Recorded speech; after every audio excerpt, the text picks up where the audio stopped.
The CEO had spent 15 years learning how to read people in seconds. She could tell when an executive was lying, when an investor was bluffing, and when an employee was about to ask for a raise. But that morning, sitting in the passenger seat of an old taxi with cracked leather seats and a dashboard held together by tape, she saw something hanging from the rearview mirror that made her stop breathing. Her hand froze halfway to the door. Her eyes locked onto the tiny object swaying gently in the morning sunlight, and for the first time in years, the woman who controlled a multi-million-dollar company looked completely helpless. Because hanging there was a small blue ribbon, faded from years of sunlight, with 3 handwritten words on it: "Come home safe." Before we begin, if you believe kindness deserves a second chance, please like this video, share it with someone who needs hope today, leave a comment telling us what kindness means to you, and subscribe to Hardworking Dad. Stories like this remind us that sometimes the people who look like they have the least are carrying the greatest hearts. The day had begun like any other weekday in the crowded city of Belmere.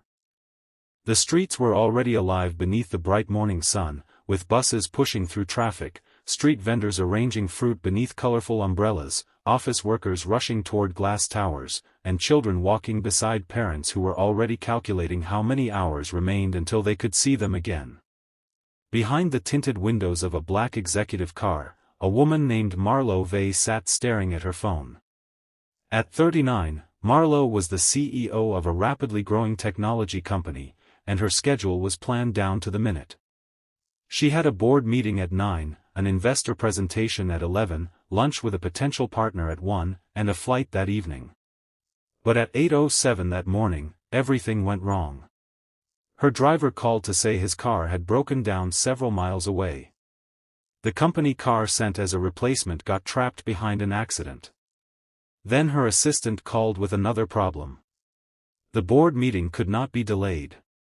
Marlo stepped out onto the sidewalk, looked at the long line of traffic, and for once, money could not buy her time.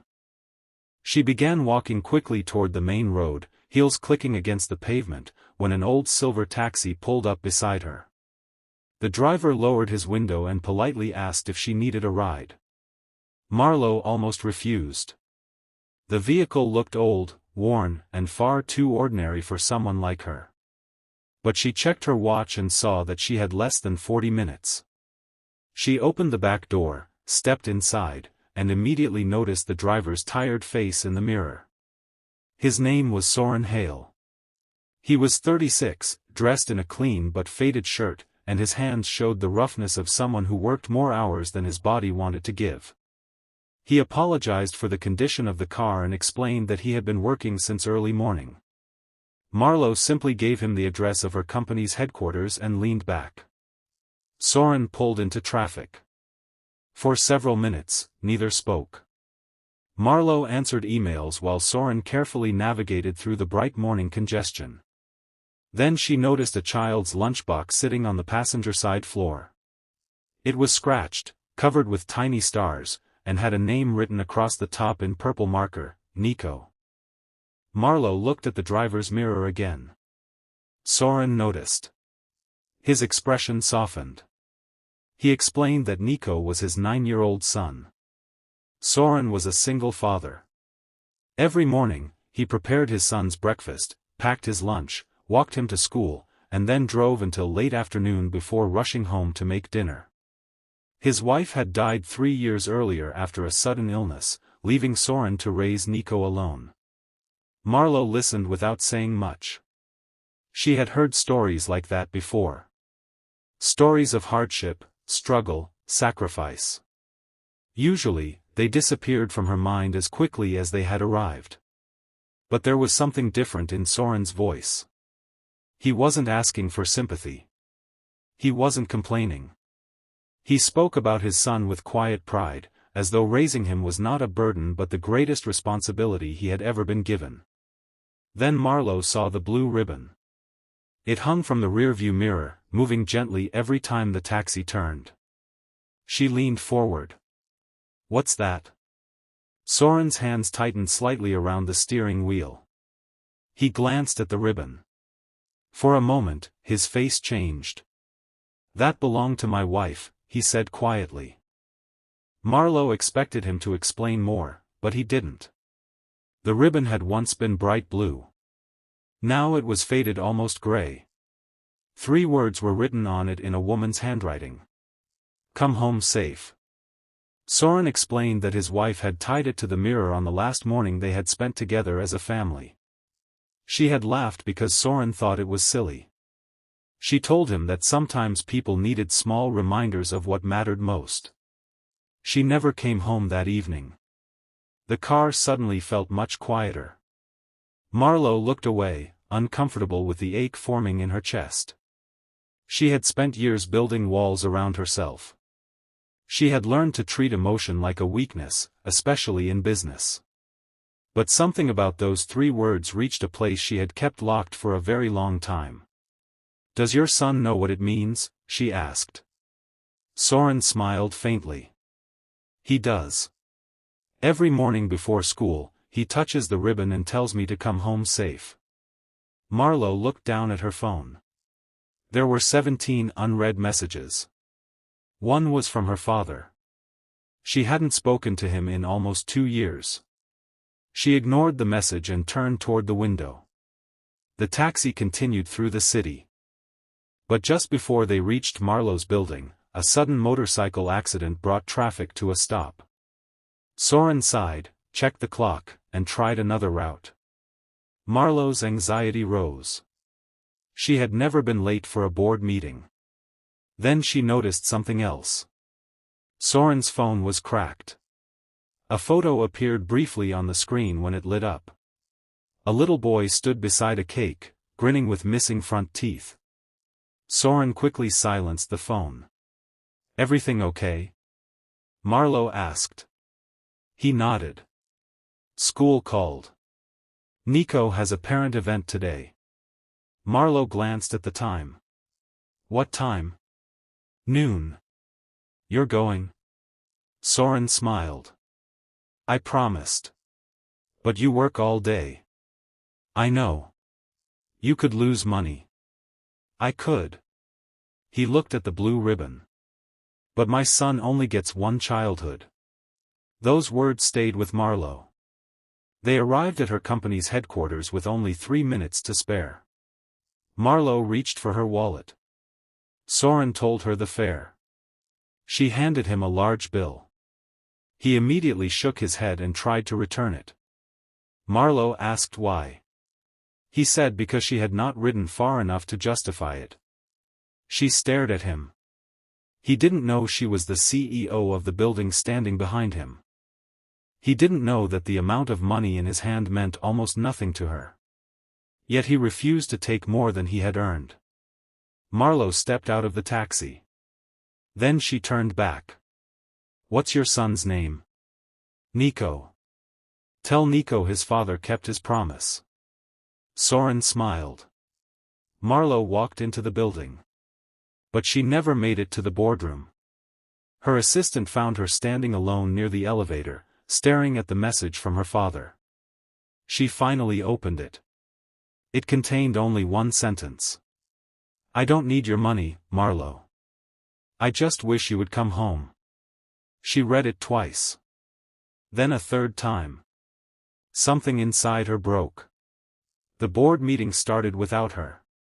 For the first time since becoming CEO, Marlowe didn't care.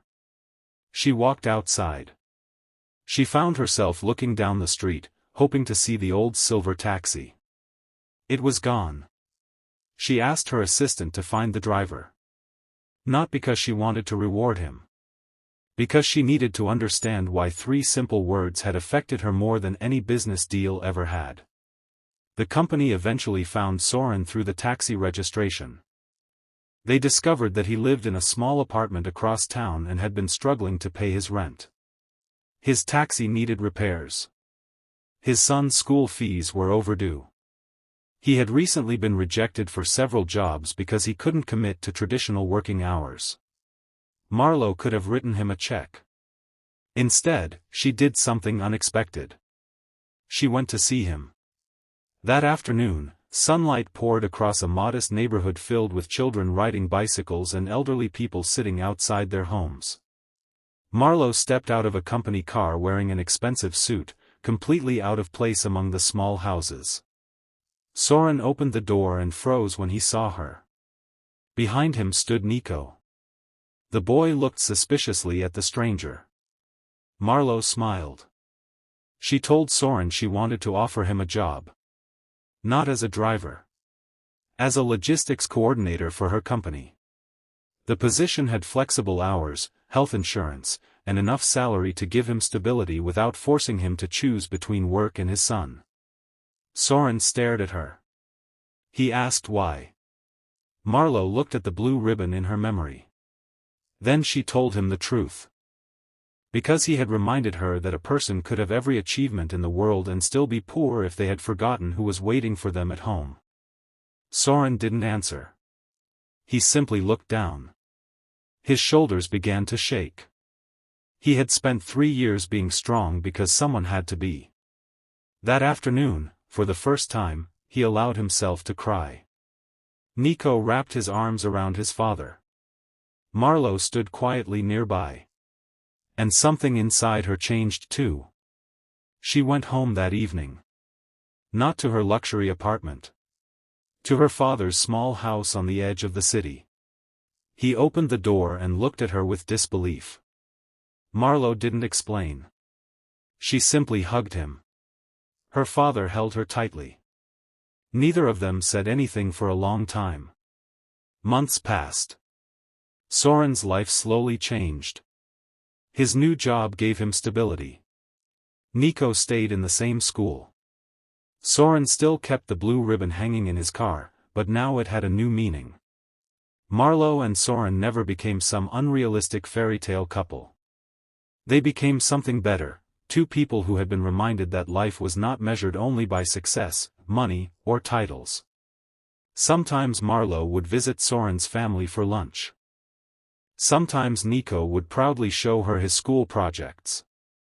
And every time Marlowe saw that faded blue ribbon, she remembered the morning when a wealthy woman entered an old taxi believing she was late for a meeting.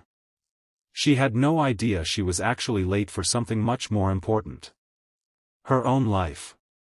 One bright afternoon, almost a year after that first ride, Marlowe stood outside Soren's taxi while Niko ran toward them carrying a small paper bag. Inside was a new blue ribbon. Niko handed it to Marlowe. He told her she needed one too. Because, he said, everyone deserved something that reminded them to come home safe. Marlowe smiled through tears. She tied the ribbon around her car mirror. And beneath the afternoon sunlight, 3 faded words found a new home. Come home safe. If this story touched your heart, please take a moment to like the video, share it with someone who needs a reminder that kindness still exists, and subscribe to Hardworking Dad. Your support helps us bring more stories of hope, family, sacrifice, and second chances to people who need them. And before we end, comment, kindness comes back, if you believe one small act of kindness can change someone's entire life. Because sometimes, the person asking for a ride isn't the one who needs saving. Sometimes, they are the person who is about to save you from becoming someone you never wanted to be. And sometimes, the most important destination isn't a boardroom, a mansion, or a corner office. Sometimes, it's simply home.